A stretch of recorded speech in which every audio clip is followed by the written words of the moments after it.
महाभारत में शक्ति के प्रधानता से 3 संप्रदाय बताए गए हैं उपासना पद्धति से। केरलीय मत, गौड़ीय मत और काश्मीरी मत, जिसमें केरलीय मत की केंद्र भूमि केरल है, गौड़ीय मत की केंद्र भूमि बंगाल है और कश्मीर मत की केंद्र भूमि कश्मीर है। केरलीय, बंगीय और काश्मीरी तीनों केंद्र भूमियों में वृक्षों का बहुत अधिक प्रभाव वर्तमान समय में देखने को मिल रहा है। हमारे पास गौड़ीय परंपरा के बंग भूमि से एक साधक का ईमेल प्राप्त हुआ था और उस ईमेल में दिए गए फ़ोन नंबर के माध्यम से हमने संवाद स्थापित किया और उन्होंने कहा कि उनकी गुरु परंपरा में 1975 में म्लेच्छराज के द्वारा भेजी गई एक शक्ति ने आक्रमण किया था और उस समय उनके गुरु ने उस शक्ति का सामना भी किया था। आप इस बात को ध्यान में रखें कि केरल, बंगाल और कश्मीर में म्लेच्छों का जो बाहुल्य है, वहाँ जो हिंसात्मक गतिविधियाँ हैं वो उस समय से अधिक बढ़ी जब 20वीं शताब्दी का अंतिम चरण प्रारंभ हो गया था। और 20वीं शताब्दी के अंतिम चरण में देखते देखते उन हिंदू बहुल क्षेत्रों में भी म्लेच्छों का आधिपत्य विशेष करके हो गया। क्रूरता अपनी बहुत ही निर्मम स्वरूप में प्रस्तुत हुई, जिसकी लोग परिकल्पना नहीं कर सकते थे, जिसको पारिस्थितिक रूप से सत्ताधारी राजनेताओं का भी समर्थन प्राप्त हुआ। अब भारत की जो प्रस्तावना है संविधान में, उसके अंतिम पंक्तियों पर आप यह गौर करेंगे कि लिखा हुआ है, हम अपनी आत्मा अर्पित करते हैं। इस संविधान की भावना को, इस संविधान के जो नियमावली हैं, इस संविधान को अंगीकृत, अधिनियमित और आत्मार्पित करते हैं। भारतीय परिप्रेक्ष्य में समस्त जनता की ओर से यह उद्घोष कर देना कि हम किसी विशेष बात को स्वीकार करते हैं और अपने अंदर स्थापित करते हैं, ये एक बहुत बड़ा उद्घोष है और साथ ही साथ उतना खतरनाक भी है। शिंजो आबे का एक निर्णय उसकी जनता के लिए चाहे जैसा भी रहा हो, किंतु उसके व्यक्तिगत जीवन के अंत का कारण बना। वर्ल्ड इकोनॉमिक फोरम, जो कि एक वैश्विक सत्ता है म्लेच्छराज के अधीनस्थ, वो सत्ता जिस प्रकार का निर्णय ले रही है उसके स्पष्ट विरोध में जाना शिंजो आबे के ऊपर हमला करवाता है। और वस्तुतः शिंजो आबे को मारने की योजना थी नहीं, उसके ऊपर हमला करके उसको किसी प्रकार से विकलांग करके, छीणकाय दिखाकर उसको एक ऐसी स्थिति में तड़पाने की योजना थी जिससे उसके समान विचारधारा वाले लोग आतंकित होकर भविष्य में फिर इस प्रकार का निर्णय लेने से पहले 10 बार सोचें। लेकिन कई बार हमले उस प्रकार से एग्जीक्यूट नहीं किए जाते हैं, उनको क्रियान्वित नहीं किया जाता है जिस प्रकार से योजना में बातें होती हैं, और अंततः शिंजो आबे अस्पताल में मृत्यु को प्राप्त हुए। जो हम आपको संप्रदाय त्रय की बात बता रहे थे, इस पृथ्वी के तीर्थ भी 3 क्रांताओं में बटे हुए हैं, अश्वक्रांता, रथक्रांता और विष्णुक्रांता। जिस शक्ति संगम तंत्र के अंतर्गत निग्रहागम और उससे संबंधित निग्रह संप्रदाय का संकेत प्राप्त होता है, वह रथक्रांता श्रेणी का ग्रंथ है। और इन तीनों क्रांताओं की केंद्र भूमि केरल, बंगाल और कश्मीर है। तो उस साधक से संवाद करने के मध्य एक चर्चा हुई, जो उन्होंने कहा कि बंगाल में जब पाल वंश और सेन वंश के मध्य सत्ता का परिवर्तन हो रहा था, पाल अवसान की ओर थे, सेन अभ्युदय की ओर थे, तो उसी के मध्य पाल वंशीय राजा बौद्धों के प्रभाव में बहुत अधिक थे और बौद्धों ने उनके उत्कर्ष को सुनिश्चित करने के लिए नकारात्मक पैशाचिक शक्तियों को वज्रयानी साधना के माध्यम से आहूत किया, उनका आह्वान किया। जब वो शक्ति आई, उन्होंने उसको नियंत्रित करने का प्रयास किया तो असफल रहे। बुलाया तो उन्होंने अवश्य, किंतु वह शक्ति उनके नियंत्रण से बाहर चली गई। तो मुझे कॉल करने वाले व्यक्ति का यह भाव था कि उन्होंने मुझसे प्रश्न किया कि क्या आप आश्वस्त हैं कि म्लेच्छराज का अस्तित्व 1200 या 12वीं शताब्दी से पहले भी था? जैसा कि आपको स्मरण होगा, मैंने आपको पहले भी इस अनुभाग के पहले एपिसोड में, जिसको एपिसोड 1 नहीं, एपिसोड इन्फिनिटी हमने नाम दिया था, मतलब पहले से भी पहला एपिसोड जो था, एपिसोड नंबर 1 से जो पहला था, तो उस एपिसोड में हमने यह कहा था कि म्लेच्छराज यद्यपि बहुत पुराना तत्व है, बहुत पुराना पिशाच है, किंतु इसने अपनी शक्तियों को विशेष करके पिछले 800 वर्षों से प्रभावी रखा है। इस रूप में ये 800 वर्षों से अधिक प्रभावी है। उससे पहले वो थोड़ी बहुत हस्तक्षेप करता रहा, थोड़ा बहुत उठापटक करता रहा, और लेकिन उतना व्यापक वो प्रभाव नहीं दिखा पाया, क्योंकि उसको मानवीय सभ्यता के चेतना को अपने नियंत्रण में लेने में समय लग रहा था। क्योंकि भाई जिस प्रकार की तकनीक रहेगी, जिस प्रकार का विकास होगा, उसी प्रकार से तो आगे नरसंहार या आगे योजनाएं बढ़ेंगी। तो वहां तक पहुंचाने के लिए तो उसको पहले तैयार करना पड़ेगा, मदद उसको करनी पड़ेगी मानवीय सभ्यताओं की, और अपने गुलामों को उतना विकसित करना पड़ेगा ताकि वो उसका काम करें। अभी जैसे परमाणु बम इत्यादि हैं, एक बम कहीं फोड़ दे तो पूरा का पूरा राज्य उड़ जावे, लेकिन आज से 1000 साल पहले तो ये उसके पास संसाधन नहीं था। तो वहां पर जो अभियान चल रहे थे, उस अभियान को एग्जीक्यूट करने वाले लोग, क्रियान्वयन करने वाले लोग जिस प्रकार के संसाधन से युक्त थे, उस प्रकार का संसाधन तैयार करने के लिए उसको समय लगा। इसीलिए अपना स्थान बदल बदल कर, केंद्रों को बदल बदल कर अपनी शक्तियों को वह बढ़ाता रहा। तो मृच्छराज अपनी ज्योति को अलग अलग लोगों के अंदर प्रभावी रूप से स्थापित कर सके, इसमें समय लगा। बहुत से लोग यह कह रहे थे कि सनातन धर्म की योग संहिताओं में और हठयोग प्रतिपिका इत्यादि में भी या शिव पुराण आदि में भी हृदयस्थ या ललाटस्थ ज्योति का ध्यान करने का अनुशासन है। तो देखो भाई, ज्योति और उसका ध्यान बंदूक है। सनातनी परंपरा का साधक आरक्षी है, म्लेच्छराज और उसके दलाल आतंकवादी हैं। यहां चर्चा का विषय बंदूक नहीं है, चर्चा का विषय यह है कि बंदूक किसके हाथ में है। हमने आपको गीता के 16वें अध्याय से क्या बताया? हमारे दर्शकों की मानसिक स्थिति इतने निम्न स्तर पर है कि उनको एक एक विषय खोल खोल कर समझाना पड़ता है, छोटे बच्चे के समान। यक्षे दास्यामि मोदिश्य इत्तज्ञान विमोहिता। आसुरी संपदा के लोग भी तो यह कहते हैं कि हम यज्ञ करेंगे, दान करेंगे, सुखपूर्वक जीवन बिताएंगे। निकुंभिला देवी का यज्ञ मेघनाद नहीं कर रहा था, तो राम जी ने वानरों को भेजकर उसके यज्ञ का विध्वंस क्यों करवाया? और वही श्री रामचंद्र जी पहले विश्वामित्र जी के यज्ञ की रक्षा कर चुके थे। तो यज्ञ महत्वपूर्ण नहीं है, देवता की आराधना महत्वपूर्ण नहीं है, महत्वपूर्ण है कि कौन सा व्यक्ति किस विधान से वो कार्य कर रहा है। विश्वामित्र जी लोक कल्याण के लिए वह यज्ञ करके देवताओं का आयोजन कर रहे हैं कि मेघनाद विश्व के विनाश के लिए, अधर्म के प्रोत्साहन के लिए उस यज्ञ को देवताओं के साथ जोड़ रहा है। तो अगर अधर्म को प्रोत्साहित करने के लिए यज्ञ किया जाएगा तो श्री रामचंद्र जी वानर सेना को भेजकर यज्ञ विध्वंस करते हैं, और लोक कल्याण वाले विश्वामित्र जी के यज्ञ की स्वयं जाकर रक्षा करते हैं। तो उद्देश्य देखना पड़ता है। तो यहाँ पर महत्व बंदूक का नहीं, महत्व शस्त्र का नहीं, शस्त्र को धारण करने वाले व्यक्तित्व का है। और यही कारण है कि सारे मंत्र, विधान, यज्ञ, तंत्र, यंत्र इत्यादि भी अनुचित उद्देश्य वाले व्यक्ति के प्रभाव में जाकर लोगों का विनाश करने लगते हैं, लोक संहार करने लगते हैं, और फिर उससे धर्म और सिद्धांत की हानि होती है, शिष्ट जन पराभव को प्राप्त होने लगते हैं।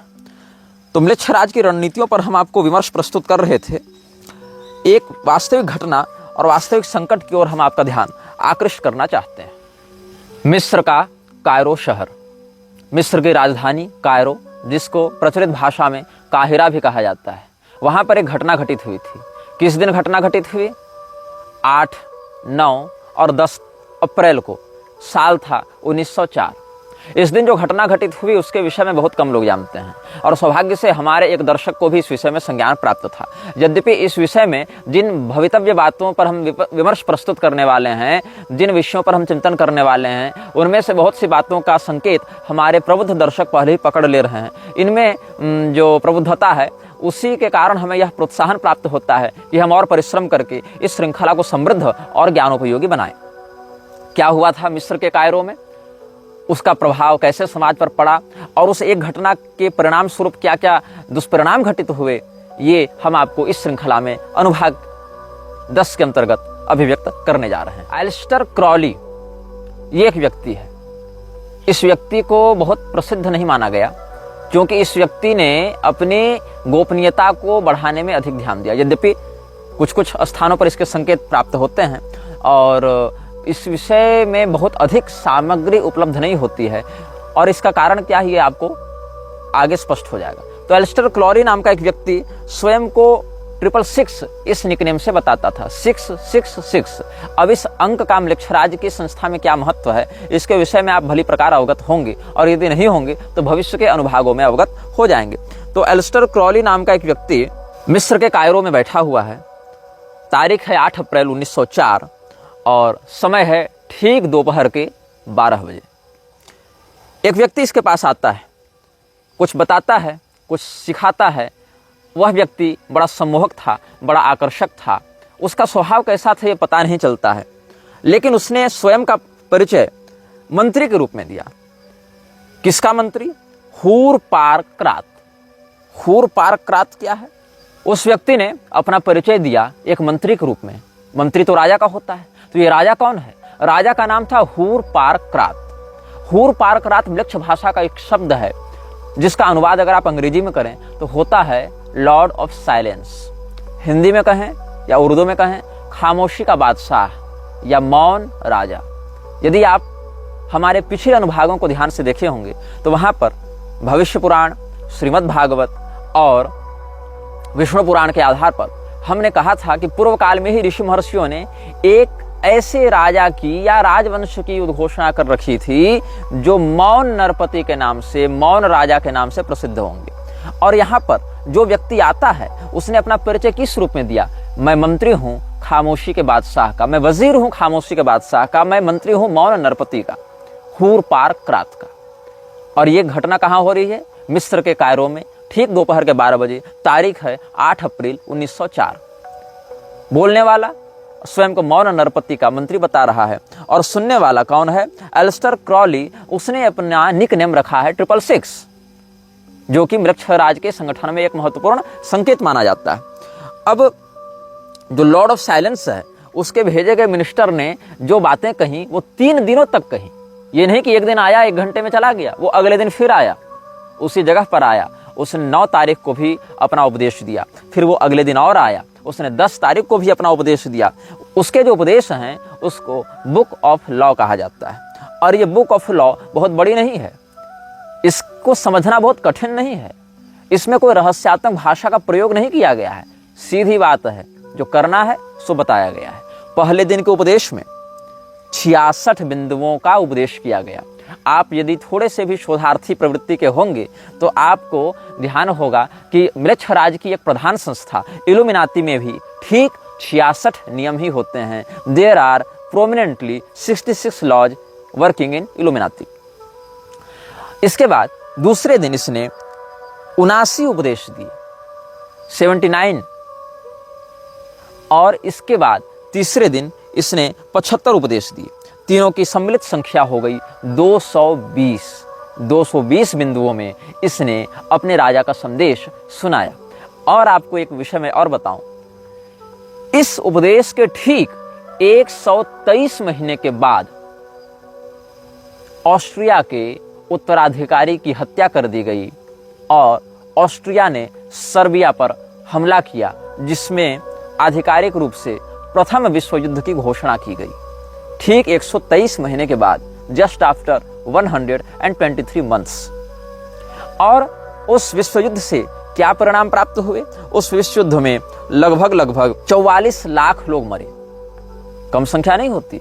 44 लाख लोग मरे, लगभग 84 लाख लोग घायल हुए और लगभग 37 लाख लोग लापता हुए थे। कुल मिलाकर उस विश्व युद्ध से, यद्यपि वो विश्व युद्ध भी वैश्विक स्तर पर नहीं हुआ था, 5-7 देशों के अंतर्गत ही हुआ वो युद्ध था, लेकिन उस कथित विश्व युद्ध से ही विश्व में आर्थिक दृष्टिकोण से देखें या तकनीक के दृष्टिकोण से देखें या राजनीतिक स्थिरता के दृष्टिकोण से देखें, व्यापक दुष्परिणाम हुए।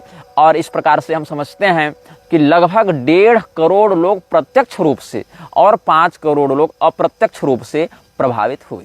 ये जो मंत्री है मौन नरपति का, हूरपारक्रात का, कैसे पता चलेगा कि ये वास्तविक है या नकली है?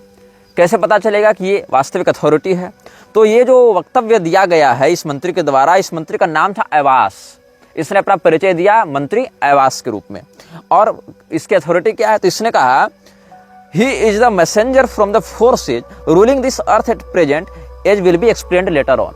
मैं उन शक्तियों का दूत हूं जो इस पृथ्वी पर वर्तमान में शासन कर रहे हैं। मेरा नाम है एवास और मैं खामोशी के बादशाह का वजीर हूं, ऐसा उसने बताया। तो इसको साबित कैसे किया जाएगा?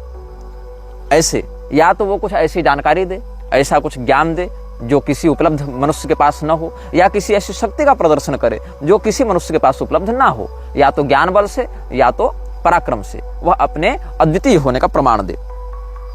तो उसने अपने ज्ञान का वहां पर तात्कालिक प्रमाण दिया है, क्योंकि शक्ति का प्रदर्शन करना वांछित नहीं था। शक्ति का प्रदर्शन तो वहां किया गया जहां 1.5 करोड़ लोग प्रभावित हो गए, इसलिए यहां पर ज्ञान के माध्यम से अपना संकेत दे दिया गया। वो ज्ञान क्या था, वो सूचना क्या थी?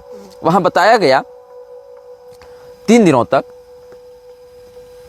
और जो बातें कही गई हैं उन बातों को आप कड़ी मिलाकर देखते जाएंगे तो बहुत कुछ आपको अनुभूतियां अंदर से होंगी। म्लेच्छराज किसी का सगा नहीं है।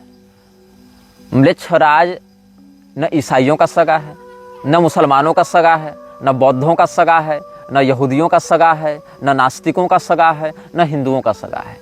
वो बस अपने गुलाम तैयार करता है, उन गुलामों के माध्यम से अव्यवस्था, हिंसा और उपद्रव को जन्म देता है, जिससे अधर्म की वृद्धि होती है, जिससे उसकी शक्तियां बढ़ती हैं। बस इतना ही उसका स्वार्थ है। और उसने सबों को धोखा दिया है। उसने मूसा को भी धोखा दिया, ईसा को भी धोखा दिया, मोहम्मद को भी धोखा दिया, बौद्धों को भी धोखा दिया, भारतीयों को भी धोखा दिया, सबको उसने धोखा दिया। और उसने जिन नरपतियों के माध्यम से अपने संदेश को व्यक्त किया है, वहां पर यह बात स्पष्ट की गई है कि लोग उसके प्रतिनिधि को तो जानेंगे प्रधानता से, लेकिन उसे स्वयं में नहीं जान पाएंगे कि वो प्रतिनिधि है किसका। मतलब the second authority will be known as prime. जो उसका प्रतिनिधि होगा या जो उसका छद्म रूप होगा, उसी को लोग वास्तविक मान लेंगे। तो म्लेच्छराज के ऐसे रूप भी जो हम आपको वर्णित करते हैं, जो अन्य लोग अनुभव करते हैं, उनमें एक बहुत बड़ी संभावना यह रहती है कि वो भी एक सूडो चेहरा बनाकर चल रहा हो अपने वास्तविक रूप को छिपाने के लिए, ताकि हम वहां तक पहुंच न सकें। लेकिन जिस प्रकार का वह स्वयं को प्रदर्शित करता है, कम से कम उतना भी हम जान जाएं प्रारंभ में, तो हमारे लिए कम से कम शत्रु को पहचानना और उससे लड़ने के लिए तैयार होना अपेक्षाकृत अधिक सरल हो जाएगा। इसने अपने परिचय को देने के लिए मिस्री सभ्यता के कुछ शब्दों का प्रयोग किया है, जैसे कि रा, जैसे कि होरस, जैसे कि ओसाइरिस। इन नामों का इसने प्रयोग किया है। और ये कौन है वास्तव में, इसको यदि आपको जानना है और मनोरंजक तरीके से समझना है तो आप एक फिल्म देख लेंगे, द गॉड्स ऑफ इजिप्ट। ये उपदेश भी इजिप्ट में ही दिया जा रहा है, तो वहां के निवासी या वहां की सभ्यता के लोग अच्छे से कनेक्ट कर सकें इसकी बातों से, इसके लिए इसने उन नामों का प्रयोग किया है। तो इसने बताया कि आजकल के जो राजनेता हैं, आजकल के जो पॉलिटिशियंस हैं, जो कम्युनिस्ट्स हैं, या जो फांसीवादी हैं, या और भी प्रकार के जो डेमोक्रेट होल्डर्स हैं, वो क्या है, अबॉर्टिव बर्थ्स ऑफ चाइल्ड।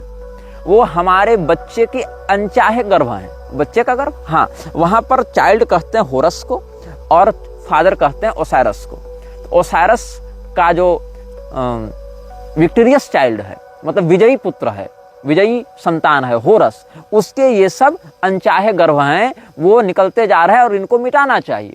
मतलब इनकी भी कोई वास्तविक दीर्घस्थायी सत्ता नहीं रहेगी।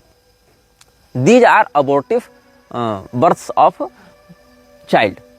और चाइल्ड कौन है, होरस। होरस किसका चाइल्ड है, ओसाइरस का चाइल्ड है। और इन शब्दों को आप ठीक से समझ सकें, इसके लिए आप गॉड्स ऑफ इजिप्ट देख सकते हैं, यदि आप थोड़े सरलता से जल्दी समझना चाहते हैं। और अगर आप गहरा अध्ययन करना चाहते हैं तो मिस्री सभ्यता में जिस प्रकार के देवताओं की आराधना होती थी, उसको समझने के लिए आप मेरी एक पुस्तक पढ़ सकते हैं, a brief history of immortals of non Hindu civilisations. ये मेरी पुस्तक बहुत पहले प्रकाशित हुई थी और आप इसमें सामान्य परिचय इनका प्राप्त कर सकते हैं। ये कोई धार्मिक पुस्तक नहीं है, लेकिन इन बातों को समझने के लिए एक शोध ग्रंथ के रूप में इसका प्रयोग आप कर सकते हैं। ये निःशुल्क उपलब्ध भी है, ऑनलाइन इसकी PDF उपलब्ध है, brief history of immortals of non Hindu civilisations. एक बात इसमें कही गई है, जहां पर इसने अपना घर बताया है, मिस्री भाषा के अंतर्गत इन बातों का आप समझेंगे। आवश्यक नहीं कि संस्कृत में भी ऐसे ही प्राप्त हो। जैसे हमने हूर पारक्रात बताया, हूर पारक्रात का अनुवाद संस्कृत में होता है मौन नरपति, अंग्रेजी में होता है साइलेंट लॉर्ड या लॉर्ड ऑफ साइलेंस, ऐसे कह सकते हैं। लेकिन यहाँ हूर पारक्रात के मंत्री के रूप में अपना परिचय दिया गया। वैसे इसने अपने घर का परिचय दिया है खाब। खाब कहा है। खाब शब्द जो है वो मिलता जुलता कहीं न कहीं काबा से, KABA या KHABA और KHABS, इसमें वर्ण की दृष्टि से, अक्षरामनाय की दृष्टि से कुछ साम्यता प्राप्त हो सकती है। तो इसने क्या कहा, पहले दिन के उपदेश के 8वें बिंदु में इसने कहा है, द खाब्स इज इन द खू, नॉट द खू इन द खाब्स। अब बताओ ये क्या अर्थ होगा। खू कहते हैं अनुयायी को, खाब कहते हैं निवास को। तो हमारा जो मुख्यालय है वो वस्तुतः हमारे अनुयायियों के अंदर है। हमारे अनुयायी हमारे मुख्यालय में नहीं रहते, हमारा मुख्यालय ही हमारे अनुयायियों के अंदर रहता है। ईश्वर सर्वभूतानां हृदयेषु तिष्ठति भ्रामयन् सर्वभूतानि यंत्रारूढ़ानि माया। तो इसी प्रकार से पिशाच भी प्रयास करते हैं कि हम दहराकाश में प्रवेश कर जावें, दहराकाश क्या है, ये थोड़ा ऊपर का विषय हो गया, इसको दहराधिकरण वाले समझ जाएंगे ब्रह्मसूत्र में, और नहीं तो आरुणयो दहरम ऐसा वेद स्तुति में भी भागवत महापुराण में मिल जाता है। भाव है कि अणुरणीयान की जो स्थिति है वही दहर कहलाती है, वही दहराकाश उसको वेदांत की भाषा में कहा जाता है। तो वहां प्रवेश करने के लिए पैशाचिक शक्तियां लालायित रहती हैं। वहां अगर घुस जावें तो वो पूरे विश्व की सत्ता पर नियंत्रण कर लेंगे, लेकिन वहां प्रवेश पाना तो बड़े बड़े योगियों के लिए संभव नहीं, तो ये पिशाच वहां पर घुस नहीं पाते। तब क्या करते हैं, ये बाहर से आवरण लेते हैं। जैसे हम किसी के घर के अंदर तो कब्जा नहीं कर सके, तो बाहर से उसके खिड़की दरवाजे में ताला मार दो, उसको अंदर ही अंदर कैद कर दो।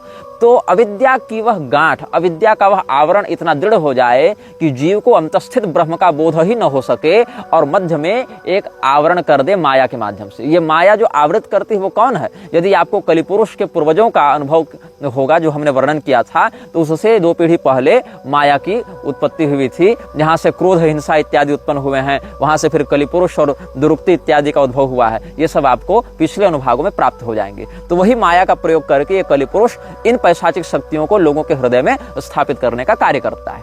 तो मुख्यालय कहाँ है? हृदय के अंदर है। और किस रूप में प्राप्त है? ये कहते हैं वर्शिप देन द खाप्स, अपने हृदय में स्थित मेरे मुख्यालय की पूजा करो, and behold my light shed over you, और मेरा प्रकाश अपने ऊपर आने दो।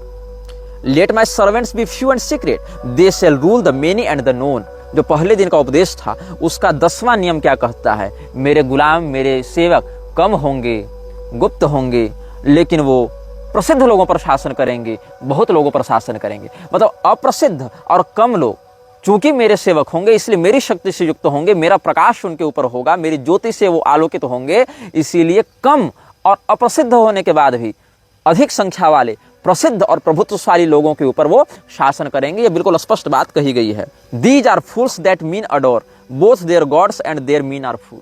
ये लोग जिसकी उपासना करते हैं वो भी मूर्ख है, और उसकी उपासना करने वाले भी मूर्ख हैं। ऐसा इसने अपना भाव व्यक्त किया है। इसमें एक तीसरा विषय कहा गया है, every man and every women is a star. प्रत्येक पुरुष और प्रत्येक स्त्री एक तारा है। आप मृक्षराज के बहुत सी संस्थाओं में सितारे का, 6 कोण वाले सितारे का निशान बहुत स्पष्टता से देख सकते हैं, कोई गुप्त बात नहीं है। यही पहले दिन के उपदेश में 8 अप्रैल 1904 ईस्वी को कायरो शहर में दोपहर 12 बजे जो तीसरा नियम बताया गया, वहां पर कहा गया every man and every woman is a star. तो कहीं कहीं 5, कहीं कहीं 6, और कुछ संस्थाओं में 3 कोणों वाले त्रिकोण को या पंचकोण, षटकोण इत्यादि सितारों को भी अभिव्यक्त किया गया है उस संस्था के ग्रेडिंग के आधार पर। अब सुनो, इसके आगे जो संकेत है वो बहुत स्पष्ट है। 56वां नियम यह कहता है, ध्यान से सुनना, expect him not from the east nor from the west, for from no expected house comes that child.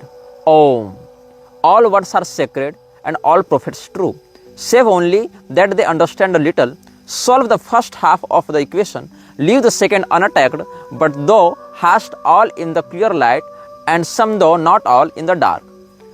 हमारे राजा के आगमन की जो प्रतीक्षा है वो पूर्व से मत करो, पश्चिम से भी मत करो।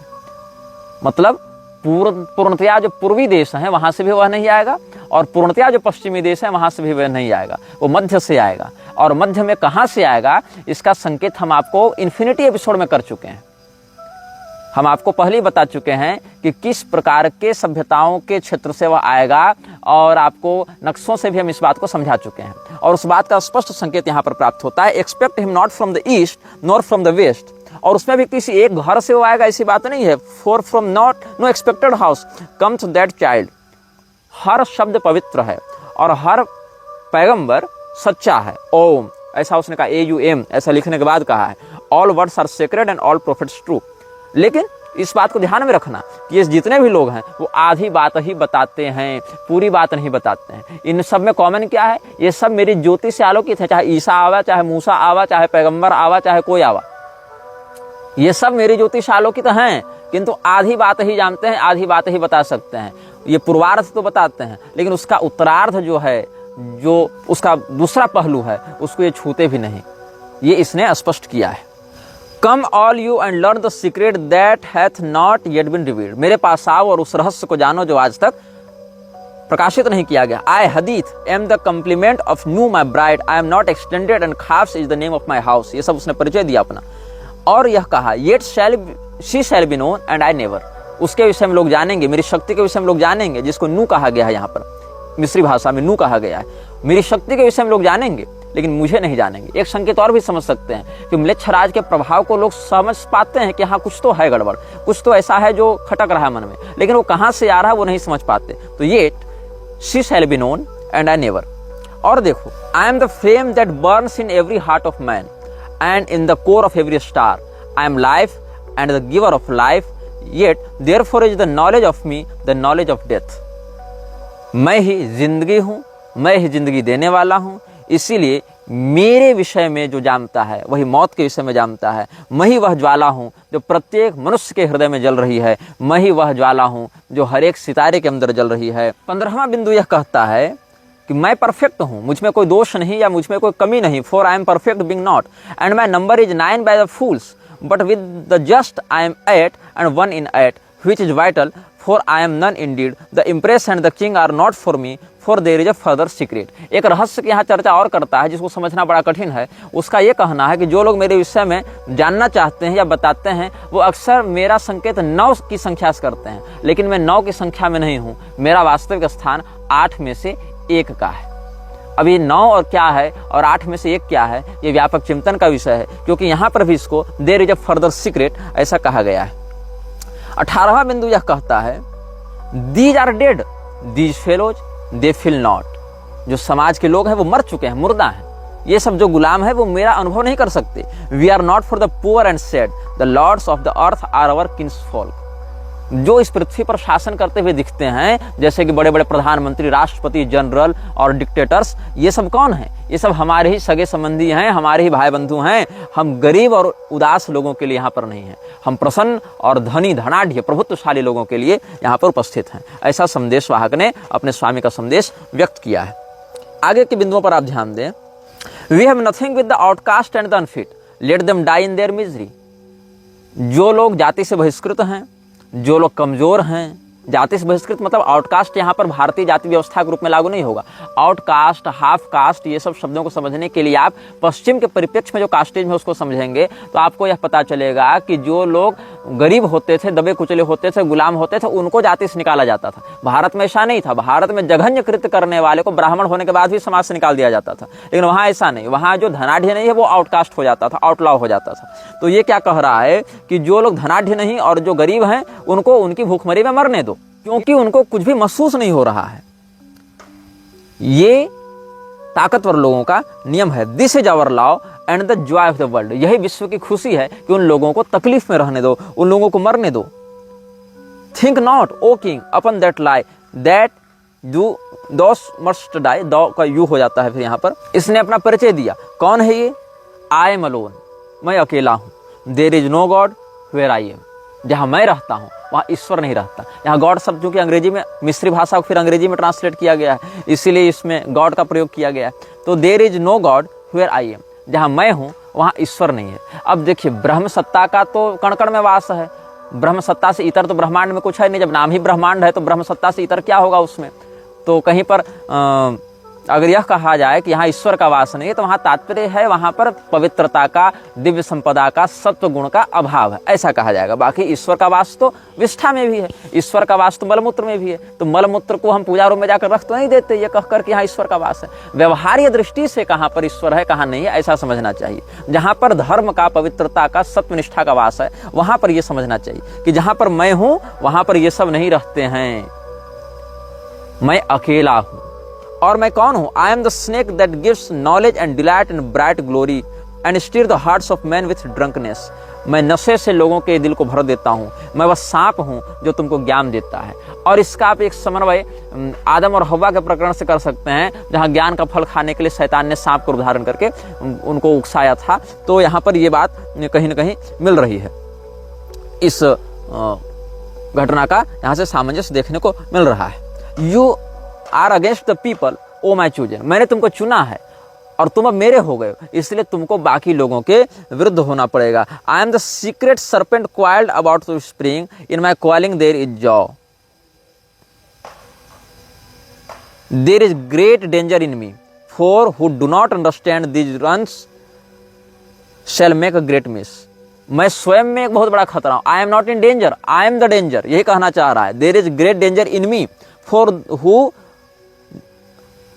Do not understand this runes shall make a great miss. जो मेरे संकेत को नहीं समझ रहे वो बहुत बड़े छलावे में हैं। Now curse upon because and his kin may because he accursed forever. If will stops and cries why invoking because that will stops and does not. If power asks why then is power weakness.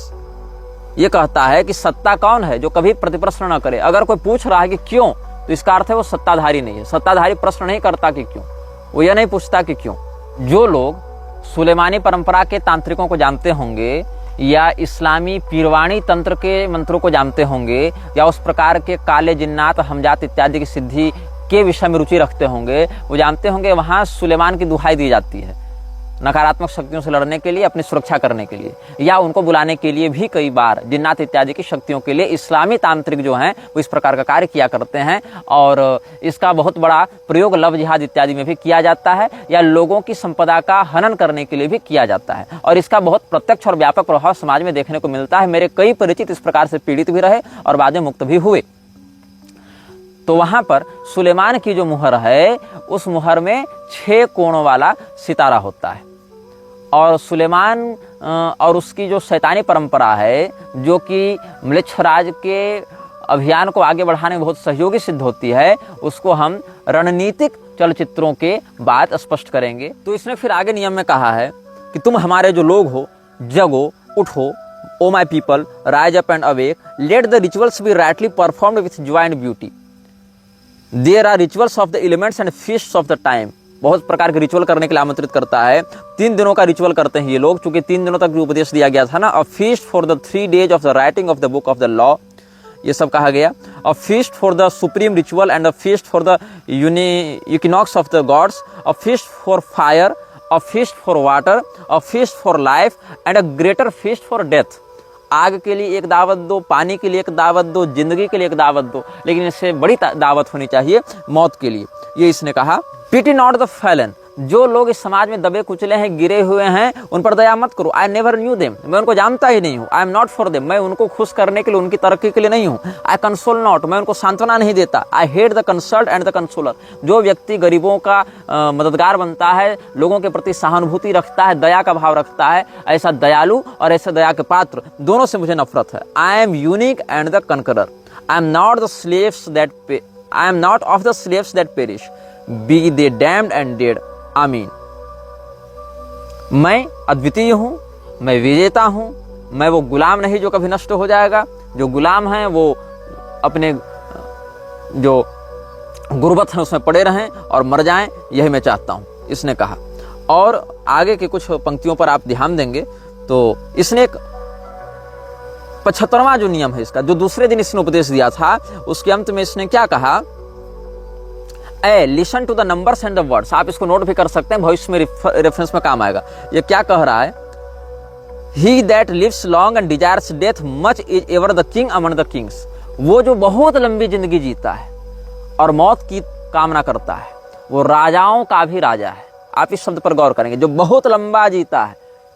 म्लेच्छराज की भी जिंदगी बहुत लंबी है। And desires death, और मौत की कामना करता है, अपने लिए नहीं, लोगों के लिए। क्योंकि अपने लिए तो कह दिया ना इसने ना पहले कि मैं वो नहीं जो मर जाएगा। इसने पहले कह दिया ना कि I am not the of the slaves that perish, be they damned and dead. ये उसने कहा। मौत के लिए तो ये दावत बुला रहा है, greatest feast for the death या greater feast for the death. तो ये खुद के लिए डिजायर नहीं कर रहा है मृत्यु की, हमारे लिए कर रहा है, तुम्हारे लिए कर रहा है। तो he that lives long and desires death much is ever the king among the kings, I listen to the numbers and the words. अब क्या नंबर है, क्या वर्ड है? वर्ड सारे कैपिटल हैं। नंबर नोट कीजिएगा, 4, 6, 3, 8, A, B, K, 2, 4, A, L, G, M, O, R, 3, Y, X, 24, 89, R, P, S, T, O, VAL, यही इसने संकेत में कहा। इसका अर्थ क्या है? जब पूछा गया तो कहा कि तुम जानो नहीं और न जानो तो ज्यादा अच्छा है। ये उन लोगों के लिए है जो इसके अनुयायी बनेंगे। एक प्रकार से जैसे रेफरल कोड दिया जाता है ना, ये रेफरल कोड है मृक्षराज का। There comes one to follow thee, he shall expound it, but remember O chosen one to be me, so follow the love of new in the starlit heaven, to look forth upon me, to tell them this glad word. और इसके बाद क्या कहा? They shall worship my name, foursquare, mystic, wonderful, the number of the men, and the name of my house 418. इसके घर की संख्या बताई इसने जहां पर इसको कहना है। और इसके बाद तीसरे दिन का जब इसने उपदेश प्रारंभ किया मंत्री ने, तो एक बहुत विचित्र बात कही, जिस बात को आप लोग शायद हंसें, शायद मजाक में उड़ाएं, लेकिन ये वर्ड बड़ा फेमस है। इसमें कहते हैं आबरा डाबरा। आबरा का डाबरा शब्द नहीं है। तो यहाँ पर शैतान ने, या जो भी इसका आप पर्याय समझना चाहें, पिशाच कहना चाहें, मृक्षराज कहना चाहें, या मृक्षराज के प्रतिनिधि के माध्यम से ये शब्द व्यक्त किया गया है। इसमें आबरा का डाबरा का प्रयोग नहीं किया गया, आबरा डाबरा का प्रयोग किया गया। आबरा का डाबरा इस शब्द का प्रयोग यहूदी इत्यादि करते हैं, जो कि ईश्वरीय उल्लास के शब्द के रूप में प्रयोग किया जाता है, जिसमें अपनी कामनाओं को सत्य सिद्ध होने की भावना रखी जाती है। इसीलिए जो जादूगर हैं वो इस शब्द का प्रयोग करते हैं कि हमने जिस प्रकार का जादू यहाँ संकल्पित किया है, या जिस प्रकार का चमत्कार हम यहाँ दिखाना चाहते हैं, वो हमारी सारी कल्पना सामने वाले को दिखने लगे, वो सारा सत्य हो जाए। आबरा का डाबरा इस शब्द का सामान्यार्थ होता है कि मैं जैसा बोलता हूँ वैसा ही बनाता हूँ। मतलब हमारी जो रचना है वो हमारे शब्द का अनुसरण करेगी। ऋषिणाम पुनराद्यानाम वाचमर्थोनुधावति, ये सनातन सिद्धांत में कहा जाता है, लेकिन इसको ये मृक्ष सिद्धांत में कहते हैं आबरा का डाबरा। लेकिन ये जो शैतानी तत्व है, ये जो नकारात्मक शक्तियां हैं, इन्होंने कहा आबरा हा डाबरा, और इसने अपना परिचय क्या दिया? इसलिए बताया there is division hither home word, there is a word not known. एक शब्द है जो अपरिचित है, अप्रसिद्ध है। Spelling is defunct, all is not out, beware hold, raise the spell of Ra Hoor Khuit. ये कोई मिस्ट्री शब्द होगा। Now let it be first understood that I am God of war and of vengeance. मैं बदले का, संहार का, युद्ध का देवता हूँ। इसको तुम सबसे पहले समझ जाओ। पुरी के शंकराचार्य जी के वचनों को जिसने ध्यान से सुना होगा, उन्होंने मृक्षराज के विषय में क्या कहा था? भविष्य में होने वाले भीषण संहार के पात्र को तैयार करने की भूमिका इसकी है। और यहाँ पर ये क्या कह रहा है? Let it be first understood that I am a God of war and of vengeance. I shall deal hardly with them. और इसके आगे के नियमों पर इसने कहा है, Dung it about with enginery of war, I will give you a war engine, और lurk, withdraw upon them, this is the law of the battle of the conquest, thus shall my worship be about my secret house. ये सब इसने कहा है। और I say it shall not fade, but miraculous color shall come back to it day after day. Choose it in locked glass for a proof to the world. Get the stir of revealing itself, set it in my secret temple, and the temple is already right disposed, and it shall be your Qibla forever. ये सब इसने बताया है। Worship me with fire and blood. मेरी उपासना आग से और खून से करो। Worship me with swords and with spears. मेरी पूजा भाले से और तलवार से करो। Let the woman be girt with a sword before me. Let blood flow to my name. Trample down the heathen, be upon them, O warrior. I will give you of their flesh to eat. मैं तुमको उनकी चमड़ियां दूंगा ताकि तुम खा सको उन्हें। और sacrifice cattle, little and big after a child. एक बच्चे की बलि देने के बाद एक पशु की बलि देना, ऐसा इसने अपनी पूजा की पद्धति में ऐसा कहा है। Sacrifice cattle, little and big after a child, but not now. लेकिन अभी मत देना। You shall see that hour, O blessed beast, and you the scarlet concubine of his desire. आगे फिर इसने इसी प्रकार से कुछ कुछ बातें कही हैं। और किसी से डरना मत, क्योंकि तुम मेरे अनुयायी होगा तो तुम्हें किसी से भय करने की आवश्यकता नहीं। न किसी मनुष्य से डरना, न किसी प्रारब्ध से डरना, न किसी देवता से डरना, न किसी पैसे से डरना, न लोगों की उपहास से डरना। मैं तुम्हारी ताकत हूँ, मैं तुम्हारी भुजाओं की शक्ति हूँ। Fear not at all, fear neither men nor fates nor gods nor anything. Money fear not, nor laughter of the folly, nor any other power in heaven or upon the earth and under the earth. ऊपर की जो स्वर्ग की जो सत्ताएं हैं या पृथ्वी की जो सत्ताएं हैं या उससे नीचे पाताल की जो सत्ताएं हैं, किसी से मत डरना. nor any power in the heaven or upon the earth or under the earth. Nu is your refuge, as hadith your light, and I am the strength, force, vigor of your arms. Mercy let be off. Damn them who pity, kill and torture, spare not be upon them. उनको मारो, उनको तड़पाओ, दया को अपने दिल से निकाल कर फेंको. इस प्रकार से इसने एक बहुत महत्वपूर्ण निर्देश दिया है जिस पर अगर आपका ध्यान हो. Setup my image in the east. पूर्वी सभ्यताओं में मेरी छवि स्थापित करो. You shall buy thee an image which I shall show you, special, not unlike the one you knowest, and it shall be suddenly easy for you to do this. इसमें Shakespeare वाली कुछ अंग्रेजी लगाई गई है जिसको अभी के अनुसार कन्वर्ट करके मुझे समझना पड़ रहा है. तो मेरी छवि पूर्व में स्थापित करो. पूर्वी सभ्यताओं में, पूर्व में कौन है? वहां से भारत इत्यादि हैं, तो वहां स्थापित करो. और जो छवि मैं तुम्हें दिखा रहा हूं उस छवि को वहां स्थापित करो. और ये छवि बहुत ज्यादा प्रसिद्ध नहीं है, ऐसा इसने कहा. आगे देखिए, other images group around me to support me. जो दूसरी इसकी छवियां हैं, लोग मेरा उपहास कर रहे थे यह कहते हुए कि इसने तो बाइबल का नाम बता दिया, इसने तो कुरान से नाम बता दिया, इसने तो देखो मिस्र की सभ्यता से बता दिया, इसने तो ईरान से बता दिया. देखो मेरे इन चलचित्रों को देखकर मेरे विरोधी स्वयं को बड़ा इंटेलेक्चुअल दिखाते हुए, मेरा उपहास करते हुए यह कह रहे थे कि अरे निग्रहाचार्य ने तो क्या किया, इस सभ्यता से ये नाम चुरा लिया, इससे ये नाम चुरा लिया, इससे ये नाम चुरा लिया, और सबको जोड़ जाड़ कर परोस दिया और कह दिया कि यही शैतान है, यही है, और एक काल्पनिक कहानी गढ़ दी थोड़ा थोड़ा मटेरियल सबसे चुरा कर. ऐसा नहीं है. 10 अप्रैल 1904 को कायरो शहर में जब ये उपदेश पूरा होने वाला था, उस समय क्या कहता है ये जो दूत है उस स्वघोषित वैश्विक शासक का, क्या कहता है कि मेरी बहुत सी छवियां हैं और वो सारी छवियां जो हैं वो तुम्हारे लिए उपास्य हैं. उनमें सारी छवियों की तुम पूजा करोगे, और ये सारी जो मेरे नाम हैं, मेरे जो चेहरे हैं या मेरे जो रूप हैं, वो सारे मेरे चारों ओर मेरा समर्थन करने के लिए, मेरी शक्ति को बढ़ाने के लिए होते हैं. The other images group around me to support me. 22वां नंबर देखिए 3 अध्याय का. Let all be worshipped for they shall cluster to exalt me. I am the visible object of worship, the others are secret. ये कहता है for the beast and his bride are they and the winners of the ordeal x. What is this you shall no.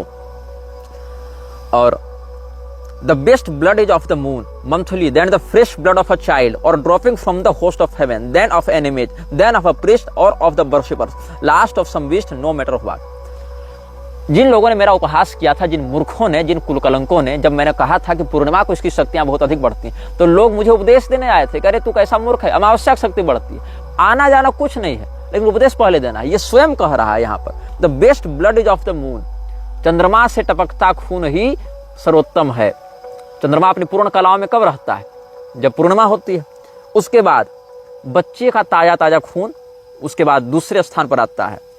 Then the fresh blood of a child और dropping from the host of heaven, then of an image. फिर जो शत्रु हैं उनका खून आता है, फिर हमारे पुजारियों का खून आता है, देन ऑफ द प्रीस्ट और ऑफ द वर्शिपर्स. मतलब इसके जो गुलाम हैं, जो इसके आराधक हैं, वो स्वयं की भी बलि देते हैं. लास्ट ऑफ सम बीस्ट, और सबसे आखिर में जानवरों की बलि होती है, नो मैटर व्हाट. ये सब इसने बताया है. These slay naming your enemies and they shall fall before you. इसने आगे भी कहा है कि कुछ कुछ प्रकार के इसने सुगंध बताए, विशेष करके जैसे for perfume mix meal and honey and thick leaven of red wine, then oil of abramelin, olive oil, and afterward soften and smooth down with rich fresh blood. ये परफ्यूम कैसे बनाते? ऑलिव ऑयल से, एब्रेमेलिन के तेल से, लाल wine से, और उसमें खून मिलाकर, मधु मिलाकर ये सब परफ्यूम तैयार करते हैं बलिदान के लिए, मृक्षराज के लिए. और क्या करते हैं आगे? और यहाँ पर it shall become full of battles as it were and creeping things sacred unto me, these slay naming your enemies and they shall fall before you. और इस प्रकार के रिचुअल करने से शत्रुनाश होता है. मृक्षराज शत्रुओं का विनाश करता है, अपने अनुयायियों के लिए मार्ग खोल देता है. इसमें जिस प्रकार की इसकी पूजा होती है, इसका जो मुख है वो बाज का है.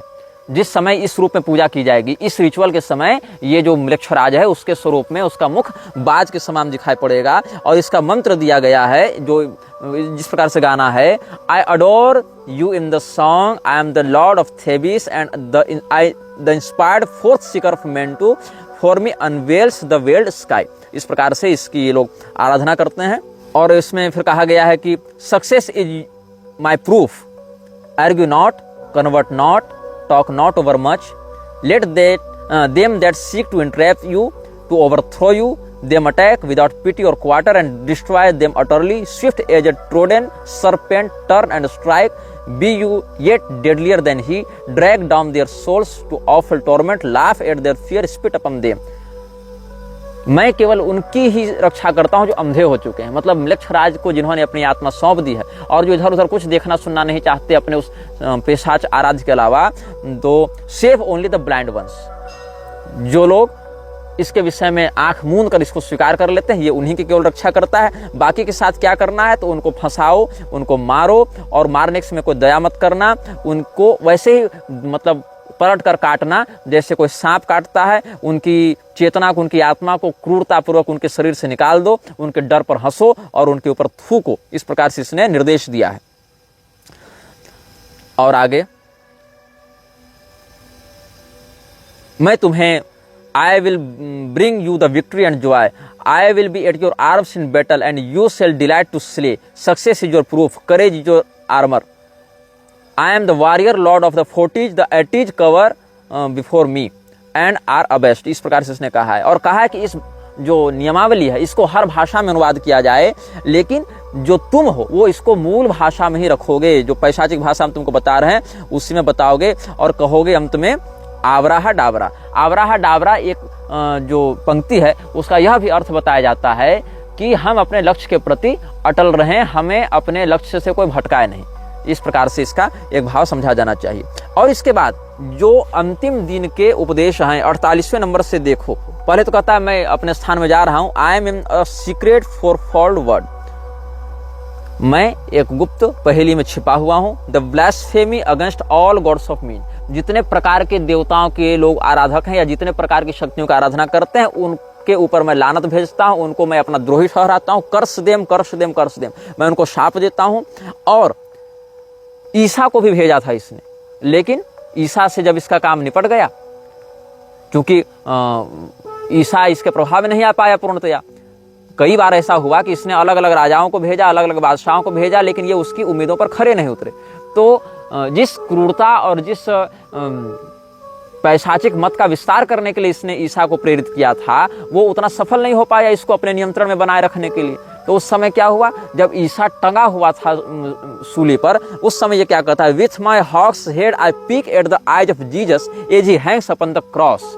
जब वो क्रॉस पे लटका था तो मैंने अपने बाज की जो मेरी मुखाकृति है उसके चोंच से मैंने उसकी आंखों पर वार किया था। I flap my wings in the face of Mohammed and blind him.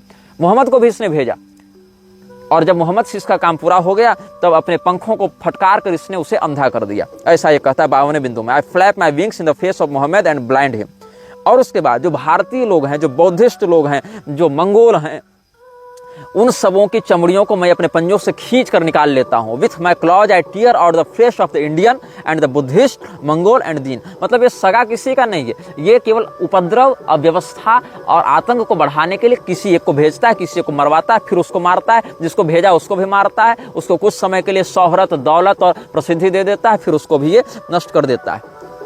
तो सबको इसने, जीसस को, मोहम्मद को, भारतीयों को, मंगोलों को, बौद्धों को, सबको इसने मूर्ख बनाया, सबको इसने अपना गुलाम बनाया, अपना दूत बनाया, जिसमें जैसी योग्यता थी उसको वैसा दिया, और अंत में उसका फिर विनाश करने के लिए तैयार हो गया। इसीलिए कहता है, but the keen and the proud, the royal and the lofty, we are brothers, as brothers fight we, there is no law beyond, do what you will.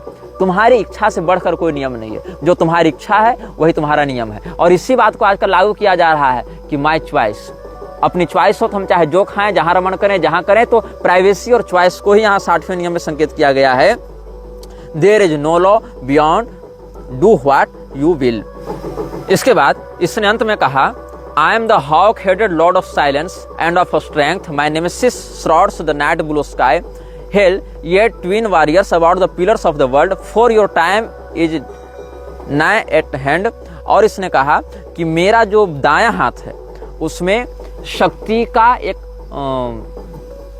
दंड है, मतलब एक डबल वैंड ऑफ पावर।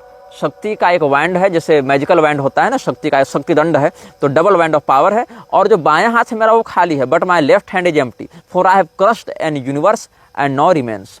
क्योंकि मैं इस पूरे विश्व को दबाकर नष्ट कर देना चाहता हूं, और उसी के लिए मेरा यह कार्य है। The ending of the words is the word Abrahadabra, और उसके अंत में लिखता है ओम हा। ओम हा, ओंकार के आगे विसर्ग इसने लगाया है।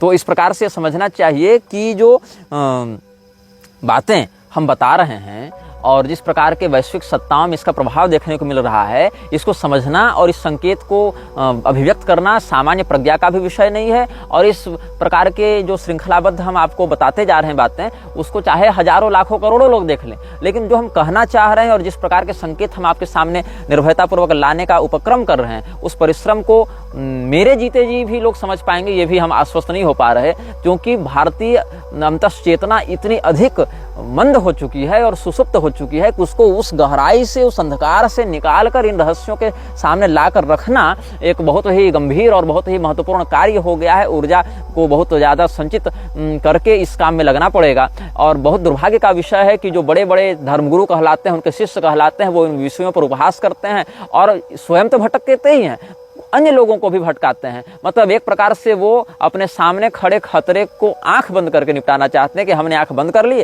तो खतरा हमारे ऊपर से टल गया। 8, 9, 10 तारीख अप्रैल महीने की कायरो शहर में दोपहर 12 से 1 बजे तक 3 दिनों तक ये उपदेश दिया गया था, और इस उपदेश को बुक ऑफ लॉ में लिखा गया है। इस उपदेश को जब 123 महीने बीत गए तो प्रथम विश्व युद्ध प्रारंभ हुआ, जिसमें 44 लाख लोग मरे थे, 84 लाख लोग घायल हुए थे और लगभग 37 लाख लोग लापता हुए थे। यह वीडियो जल्द ही हटा दिया जा सकता है। कृपया थर्ड पार्टी ऐप्स का उपयोग करके डाउनलोड करें। आप इस वीडियो को अपने चैनल पर फिर से अपलोड भी कर सकते हैं।